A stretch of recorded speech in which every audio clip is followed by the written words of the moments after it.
ప్రపంచంలో ఎక్కడున్నా మీ గోత్రనామాలతో వేదమందిర్ నిర్వహించే ఆన్లైన్ పూజలు హోమాల ద్వారా దైవ అనుగ్రహాన్ని పొందండి. సార్, అజీజ్ రెడ్డి కేసు కాకుండా టాస్క్ ఫోర్స్లో మీరు చేసిన మరొక కేసు చెప్పండి. 4 మర్డర్స్. 4 మర్డర్స్ అండి.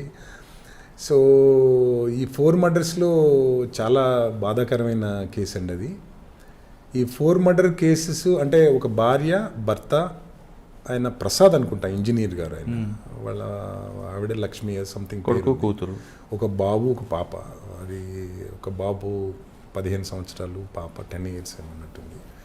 సో వీళ్ళు పాపం చాలా కష్టపడి ఊర్లో చదువుకొని తర్వాత ఇక్కడ కొద్ది గొప్ప పనిచేసి మళ్ళీ తర్వాత దుబాయ్ వెళ్ళి దుబాయ్లో పనిచేసుకుంటున్నారు. చాలా చిన్న కుటుంబం నుంచి చాలా మంచిగా ఆర్థికంగా నిలదొక్కున్నారు. వాళ్ళని ఎట్లా ఎందుకు మర్డర్ అయిందనే విషయాలు చాలా ఆశ్చర్యాన్ని కలిగించినాయి. అంటే సీన్ ఆఫ్ అఫెన్స్లో అండి, యాక్చువల్గా ఎప్పుడైనా సీన్ ఆఫ్ అఫెన్స్కి వెళ్ళినప్పుడు ఎవరి కోణాల్లో వాళ్ళు ఆలోచిస్తుంటారండి. అంటే మనకి ఒక్కొక్క మనిషికి ఒక్కొక్క థాట్ వస్తుంటుంది. అంటే ఈ నేరం ఎలా జరిగింది అని ఒక్కొక్క రకమైన ఒక్కొక్క ఆలోచనలు ఉంటాయి. దాంట్లో మనస్ఫూర్తిగా పెట్టి మైన్యూట్గా ప్రతి చిన్న ఆధారాలని బేస్ చేసుకొని జరుగుతున్న టైంలో నాకు అనుకోకుండా మీరే అప్పుడు ఆ రోజు సీన్ ఆఫ్ ఫెన్స్కి వచ్చారు. అట్లా మేము ఎట్లయితే సీన్ ఆఫ్ ఫెన్స్లు అట్లా మైన్యూట్గా ఒక పట్టుదలతో చూస్తుంటామో అలాంటి దాంట్లోనే ఇంకా ఏమి అని అడుగుతూ చాలా సందర్భాల్లో మీరే నన్ను అడిగినప్పుడు ఇంకా తప్పనిసరి పరిస్థితుల్లో ఒక చిన్న ఇన్ఫర్మేషన్ క్లూ ఉంది నా దగ్గర. ఆ క్లూలో మా పోలీసు వాళ్ళకి చెప్తే ఇంకా టైం ఎక్కుద్దాం వద్దనే ఉద్దేశంతో నేను మీ నెట్వర్క్ని వాడదామని అనుకున్నాను. అప్పుడు మీరు TV9లో పనిచేస్తున్నాను అనుకుంటాను. ఆ TV9 నెట్వర్క్ చాలా బాగుండేది. అంటే గల్లీల్లో కూడా మారుమూల గ్రామాల్లో కూడా మీది నెట్వర్క్ ఉండేది. ఆ నెట్వర్క్ను ఉపయోగించి కేసు డిటెక్ట్ చేద్దామని అనుకున్నాను. మా పోలీస్ ఆఫీసర్, సీనియర్ ఆఫీసర్ మాత్రం ఒక వ్యక్తికి చెప్పి, సార్ ఇట్లా పరిస్థితి సార్, నాకు కొంచెం చిన్న ఇన్ఫర్మేషన్ ఉంది, నేను ఇట్లా మురళి గారితో కొద్దిగా ఈ విషయాన్ని షేర్ చేద్దాం అనుకున్నాను. ఓకే, నో ప్రాబ్లం, కాకపోతే కొద్దిగా పర్సనల్గా తీసుకోవద్దని చెప్తే మీకు కూడా అదే చెప్పాను. ఆ గౌరవాన్ని నిలబెట్టారు మీరు కూడా. సో మీకున్న అక్కడ ఒక వ్యక్తితోటి నాకున్న ఎవరి మీద అయితే అనుమానం ఉందో ఆ అనుమానం ఉన్న వ్యక్తి ద్వారా ఎంక్వైరీ తీసుకొని వాళ్ళు అప్పుడు ఎక్కడున్నారు, ఏంటి, అసలు వాళ్ళ పరిస్థితి ఏంటి, వాళ్ళది బ్యాక్గ్రౌండ్ ఏంటి అనేది మీ ద్వారా తెలుసుకున్నాను. నేను తెలుసుకున్న వెంటనే ఇంకా ఇక్కడి నుంచి ఎవరికి చెప్పకుండా వెళ్ళిపోయాను. అప్పుడు మీ వాళ్ళ ఫాలోఅప్ చాలా ఎక్కువ ఉండేది. అదే అప్పుడు ఏదో లీవ్ పెట్టినట్టు పోలీసులు మళ్ళీ అదే సేమ్గా మా కొలీగ్స్ దగ్గర కూడా మాకు కాంపిటీషన్ ఉండేది. నేనేదో లీవ్ పెట్టినట్టు పెట్టి మా సీనియర్ ఆఫీసర్ కూడా చెప్పి లీవ్లో వెళ్తున్నాను సార్ అని చెప్పి అట్లా కొంతమంది ఆఫీసర్లను తీసుకొని వెళ్ళాను. ఈవెన్ మీకు ఎంత ఇదిగా ఉంటారంటే మీరు కూడా వేరే స్టేట్ రింగ్ టోన్ వస్తే అది కూడా ఇబ్బంది. అందుకని సెల్ ఫోన్లు కూడా బంద్ చేసి పడేసేవాడు. బంద్ చేసి ఇన్ని రోజులు అసలు సెల్ ఫోన్ బంద్ చేశారంటే ఏదో కథ ఉందనేది మా మీద మీకు ఫోకస్ ఎక్కువ ఉండేది. మా ఉద్దేశం ఏంటంటే మాకు టాస్క్ అయిపోయిన తర్వాత మీరు ఇన్ఫర్మేషన్ తీసుకొని పబ్లిక్ ఏదో ఉపయోగం ఉండేది చెప్తే బాగానే ఉంటుంది. బట్ మీరు దానికంటే ముందే ఒక ఇన్ఫర్మేషన్ లీక్ చేస్తే అది మా కేసుకి డ్యామేజ్ అయ్యే అవకాశాలు ఉంటాయి. కాబట్టి ఆ అవకాశాన్ని ఎప్పుడు కూడా ఇచ్చేవాడిని కాదు. సో అట్లా థ్యాంక్స్ అండి, ఇచ్చేవాడిని కాదు. సో అప్పుడు ఏమైందనంటే ఇంకా అక్కడికి వెళ్ళటం, తర్వాత అక్కడ అది మాకు సంబంధించిన మీ వాళ్ళతోటి వాళ్ళని ఐడెంటిఫై చేయటం, వాళ్ళతో కూడా ఇట్లానే అసలు వాళ్ళకి సంబంధం లేకుండా నేను ఫాలో అవుతూ వెళ్ళి అక్కడ వాళ్ళు రామకృష్ణ బీచ్లో ఒక లేడీని ఐడెంటిఫై చేసి మేము వెతుకుతున్న మనిషి ఈళ్ళేను అని ఆ లోకల్ ఇంటెలిజెన్స్ ద్వారా, అంటే లోకల్ ఇంటెలిజెన్స్ అంటే మాన్యువల్ ఇంటెలిజెన్స్, మాకు ఏం ఆధారాలు లేవు, నా టీంతో ఐడెంటిఫై చేసి వాళ్ళ పక్క టేబుల్ దగ్గర కూర్చున్న తర్వాత వాళ్ళు ఎంతమంది ఉన్నారో గమనించాను. ఇద్దరు ఉన్నారు, ఒక బాయ్ ఒక గర్ల్ ఉన్నారు. ఇంకా మెల్లగా వాళ్ళ దగ్గరికి వెళ్ళి కూర్చుని వాళ్ళ సెల్ ఫోన్స్ దగ్గర పెట్టేసుకొని ఇంకప్పుడు ఓపెన్గా చెప్పేశాను, నేను పోలీస్ ఆఫీసర్ని, ఇక్కడ ఏమైనా హడావుడి చేస్తే మాత్రం చాలా ఇబ్బంది అవుతుంది, మీరు చేసిన కథ అంతా నాకు తెలుసు, అంతా ఈ విషయం చెప్పకపోతే మాత్రం మీకు ఇబ్బంది అవుతుందని. అప్పుడు కొంచెం ఏదో హడావుడి చేయడానికి ప్రయత్నం చేసింది. మా దగ్గర ఉన్నది మీకు అన్నట్టుగా అంతకుముందు చిన్న ఆధారాలే, వాళ్ళు మర్డర్ చేశారో లేదన్న సంగతి కూడా తెలియదు నాకు.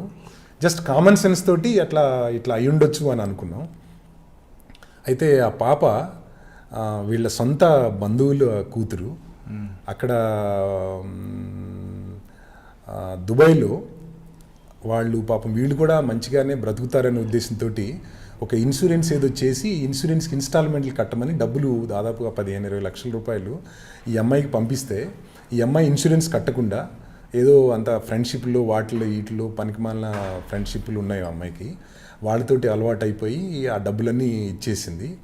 ఇతను దుబాయ్ నుంచి వచ్చిన తర్వాత నా డబ్బులు ఏమైనాయి అది ఇది అని చెప్పేసి అని కొద్దిగా డెప్త్గా అడిగే వరకు మళ్ళీ ఈ డబ్బులు ఇప్పుడు కాబట్టి తర్వాత ఇవ్వాల్సి వస్తుంది కదా, ఈ డబ్బులు ఇన్ని డబ్బులు నేను ఖర్చు పెట్టుకున్నా ఇవ్వలేననే ఉద్దేశంతో చాలా మెటిక్యులస్గా ఆమె ప్లాన్ చేసి ఒక 2 ఇంజనీర్లను వాడింది. దాంట్లో ఒక స్టూడెంట్స్ వాళ్ళు 2 ఇంజనీర్లు వాడింది.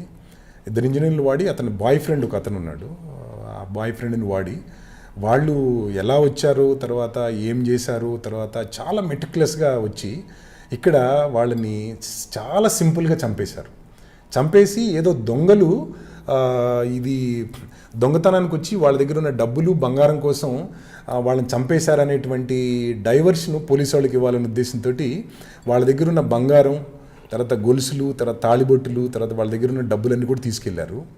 కాకపోతే ఆ రోజు నాకు చిన్న క్లూ దొరికింది ఏంటంటే వాళ్ళు బీర్స్ తాగారు ఆ రోజు. అంటే వీళ్ళు అది చంపడానికి ధైర్యం చాలక వాళ్ళు తర్వాత ఇంట్రాగేషన్లో చెప్పిన మాటలు, బీర్స్ తాగిన తర్వాత ఈ సినిమాల్లో ప్రభావం ఉంటుంది కదా, దాంట్లో బీర్స్ మీద ఇట్లా వేలు ముద్రలు పడతాయి అనే ఉద్దేశంతో వీళ్ళు చంపేసిన తర్వాత వాపస్ వెళ్తూ ట్రైన్లో నుంచి రన్నింగ్ ట్రైన్లో మన టాయిలెట్స్లో నుంచి అది మన పట్టాల మీద పడేసి పీసెస్ చేసేసారు అవన్నీ కూడా. బీర్ బాటిల్స్ అన్నిటిని కూడా ఒక్కటి కూడా ఆధారం లేకుండా, ఏం ఆధారాలు దొరకలేదు మనకు, అది ఎక్సెప్ట్ కన్ఫెషన్ ఏం ఆధారాలు దొరకలేదు. రామకృష్ణ బీచ్లో వీళ్ళకి సంబంధించిన బంగారం ఏదైతే వీళ్ళు దొంగతనం కావాలని చేయలేదు, ఆ బంగారం వల్ల వీళ్ళకి వచ్చేది కూడా ఏం లేదు. ఆ ఇంజనీర్ ఏం చేశాడంటే భయపడిపోయి ఇంట్లో ఎక్కడన్నా పెడితే బాధ ఉంటుందని చెప్పేసి అని వాడు రామకృష్ణ బీచ్ దగ్గరికి వెళ్ళి బీచ్లో వాటర్ ఎంతవరకు వస్తుందో చూసి కొంచెం డిస్టెన్స్ తోటి తర్వాత కావాలంటే తీసుకుందామని ఆడ బీచ్లో గోతి తీసి ఆ గోతిలో పాతి పెట్టాడు. వాటిని అసలు ఐడెంటిఫై చేసి ఆ బంగారం అదంతా తీయటానికి చాలా ఇదైపోయింది.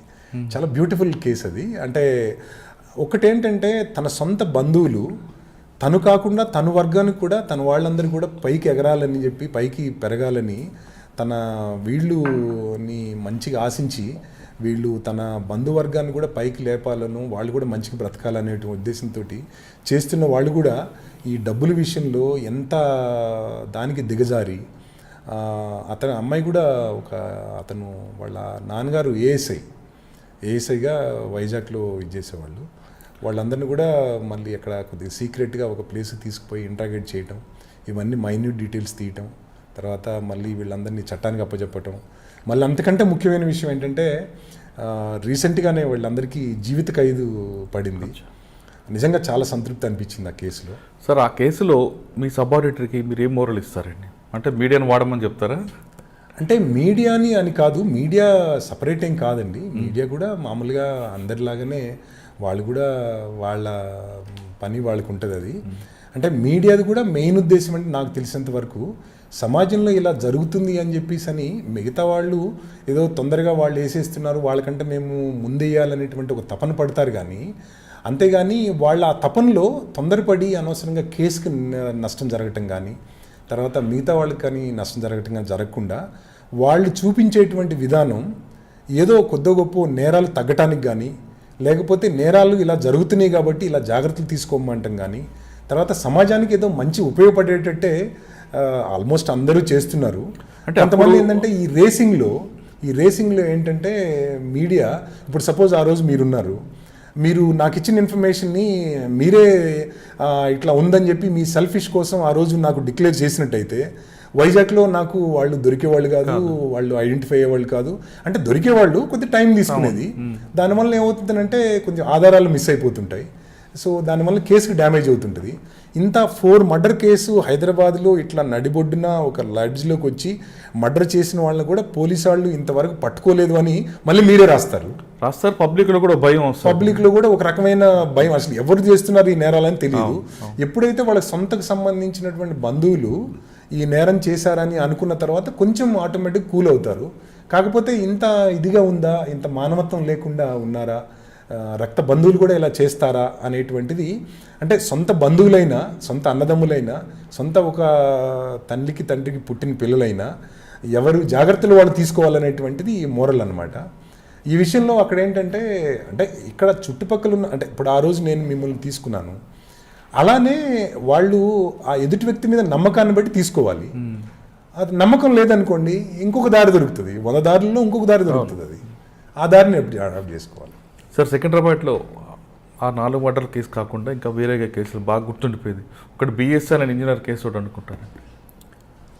అవునండి, అంటే ఒకరోజు ఏమైందంటే, ఇట్లానే పర్సనల్ ర్యాప్ తోటి ఉండేది. మేము కొంచెం ఎక్కువ ఇన్ఫర్మేషన్స్, ఇంపార్టెంట్ ఇన్ఫర్మేషన్స్ కావాలి అంటే సీనియర్ అధికారులని ఒక సందర్భంలో వీళ్ళు బిఎస్ఎన్ఎల్ సంబంధించి కొన్ని నెట్వర్క్స్ కొద్దిగా మాకు ఇన్ఫర్మేషన్స్ కొద్దిగా లేటుగా వస్తుండే. ఆ లేటుగా వస్తున్న దాంట్లో కొంత ఇన్ఫర్మేషన్ ఏదో రావాల్సి ఉండి నేను సీనియర్ ఆఫీసర్ని కలవటానికి వెళ్ళాను అనమాట. అప్పుడు సుధాకర్ గారని ఒక డీజీఎం ఉండేవాళ్ళు, ఆయన ఐటీఎస్ ఆఫీసరు. ఆయన దగ్గరికి వెళ్ళిన తర్వాత, సార్ మీరు ఎన్నో కేసులు మీరు ఇది చేస్తుంటారు, డిటెక్ట్ చేస్తుంటారు, మా దగ్గర ఒక ఎంప్లాయీ మిస్ అయిపోయాడు, ఆ మిస్ అయిపోయిన కేసులో కూడా మీరు ఇంతవరకు ఏమీ పట్టించుకోలేదు, మీ కేసులు చేస్తున్నారంటే నేను అప్పుడు ఆశ్చర్యం అనిపించింది. అదే ఏంటి సార్ చెప్పండి, ఈ విషయం ఏంటనంటే, మా దగ్గర ఒక ఎంప్లాయీ మిస్ అయిపోయాడు సైదాబాద్ నుంచి, అక్కడ కేసు పెడితేనేమో మా ఏరియా కాదంటారు, ఇక్కడేమో బిఎస్ఎన్ఎల్ ఎంప్లాయీ అని చెప్పి ఇక్కడికి వచ్చి సైఫాబాద్లో కేసు పెట్టడానికి ఇక్కడ కూడా మీది కాదంటారు, ఇది ఏందో బాగా అనిపించట్లేదండి, ఐఎమ్ ఫీలింగ్ సో బ్యాడ్ అంటే, అరే ఇది పోలీస్ డిపార్ట్మెంట్ మీద కొద్దిగా చెడ్డ పేరు వచ్చేటట్టుందని, ఎందుకు సార్ చెప్పండి సార్, ఏం పర్వాలేదు మేము చేస్తాం సార్, ఏ విషయం సార్ అంటే కొన్ని వివరాలు ఇచ్చాడనమాట. వివరాలు ఇచ్చిన తర్వాత మామూలుగా మిస్సింగ్ కేసు అని అనుకున్నాను ఇనిషియల్గా.